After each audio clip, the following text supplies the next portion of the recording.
Bismillahirrahmanirrahim. Assalamualaikum warahmatullahi wabarakatuh. Nama Siti Nur Rupiah binti Muhammad Izani. Nombor matrik 05/2001. Kos Bahtera. Tajuk saya ialah Sejarah Penulisan Hadis. Hadis ialah segala apa yang disandarkan kepada Nabi Muhammad SAW sama ada perkataan perbuatan semasa atau selepas kerasulannya. Perbezaan sunnah dan hadis ialah ada beberapa pandangan ilmuwan seperti ulama fiqh, ulama kalam, ulama hadis. Takrif yang diberikan oleh ulama hadis lebih diberi keutamaan kerana merangkumi seluruh kehidupan Rasulullah. Tapi pada hakikatnya al-hadis dan as-sunnah sama pengertiannya dan jika ada perbezaan hanya pada istilah dan skop sahaja. Perbezaan antara Al-Quran dan hadis, Al-Quran lafaz dan makna dari Allah, Al-Hadis lafaz dan makna dari Rasulullah. Quran sumber hukum pertama, manakala hadis sumber hukum kedua. Ayat Al-Quran boleh dibaca dalam solat tetapi hadis tidak boleh dibaca dalam solat. Perawi hadis ialah seseorang yang menerima dan menyampaikan hadis daripada Rasulullah. Syarat-syarat perawi, Islam, berakal, baligh, adil, kuat hafazan, menjaga tulisan, waspada. Penulisan hadis pada zaman Rasulullah SAW, salah faham terhadap larangan penulisan hadis. Baginda Rasul ada melarang menulis hadis tetapi larangan tersebut pada awal-awal Islam sahaja. Hadis larangan yang dinyatakan bersifat hadis sahih yang diriwayatkan Muslim, manakala Bukhari meriwayatkan secara mauquf tetapi larangan tersebut hanya bersifat sementara. Riwayat Abu Sa'id Al-Khudri yang bermaksud, janganlah kalian menulis dariku dan barang siapa yang menulis dariku selain Al-Quran maka hapuskanlah. Dan antara sebab-sebab baginda tidak mahu hadis ditulis ialah baginda tidak mahu umat Islam ketika itu sibuk dengan perkara selain Al-Quran. Yang kedua, baginda bimbang akan menyebabkan masyarakat keliru antara Al-Quran dan hadis. Yang keempat, sikitnya umat Islam yang mahir dalam agama dan betul-betul mahir dalam membezakan Al-Quran dan hadis. Yang keempat, baginda bimbang arahan penulisan hadis menyebabkan para sahabat bergantung kepada penulisan dan mengganggu hafalan. Antara hadis yang membuktikan Rasulullah membenarkan hadis ditulis pada zaman baginda, dari Abu Hurairah, tidak ada seorang sahabat pun yang lebih banyak hadisnya daripadaku melainkan dari Abdullah bin Amru, sesungguhnya ia menulis dan aku tidak menulis.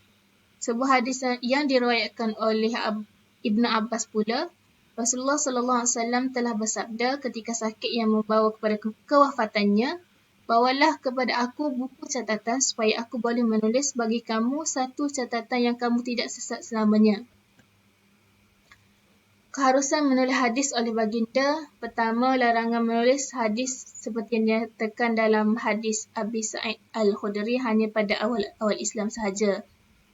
Yang kedua, larangan adalah untuk golongan yang kuat ingatan, manakala yang kurang ingatannya seperti Abu Syah, penulisan hadis adalah dibenarkan.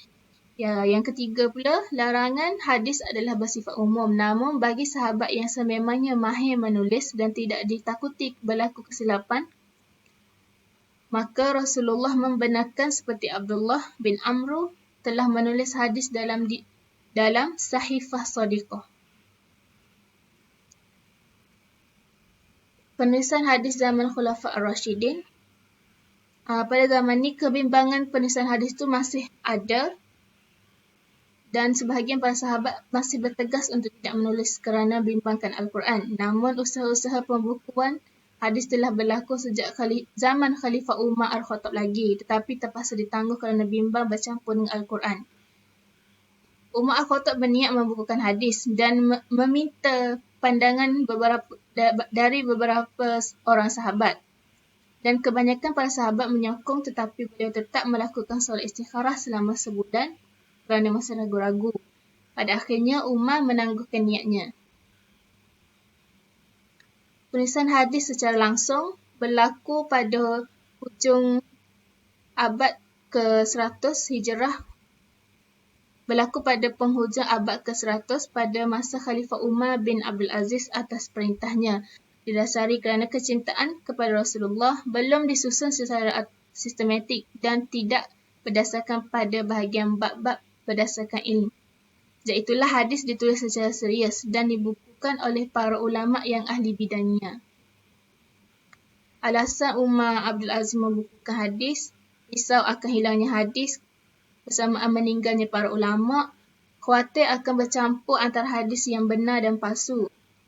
Ketiga, kerana wilayah Islam semakin luas sedangkan kemampuan para ulama di setiap wilayah berbeza sehingga pengetahuan umat Islam tentang hadis menjadi tidak seimbang. 4. Orang yang diperintahkan Umar untuk melakukan tugas tersebut adalah Ibnu Huzm, Gubernur Madinah, dan Ibnu Shibah Az-Zuhri, ulama hadis terkemuka sekitar awal abad ke-2 Hijrah. Abad ke-3 Hijrah pula, pada masa inilah pembahagian hadis dilakukan secara ketat untuk membezakan antara hadis sahih, daif dan palsu. Ulama yang terkenal pada masa ini ialah Al-Bukhari, Muslim, Abu Daud, Tirmizi, Nasa'i, Ibnu Majah. Abad ke-4 pula, ulama mengklasifikasikan hadis dengan tema tertentu. Kitab Riyadhus Shalihin yang ditulis oleh Nawawi berkaitan hadis sahih yang diambil dari kitab Bukhari, Muslim. 2. Kitab Targhib wa Tarhib yang ditulis oleh Al-Muzi berkaitan hadis akhlak. Itu saja daripada saya. Assalamualaikum warahmatullahi wabarakatuh.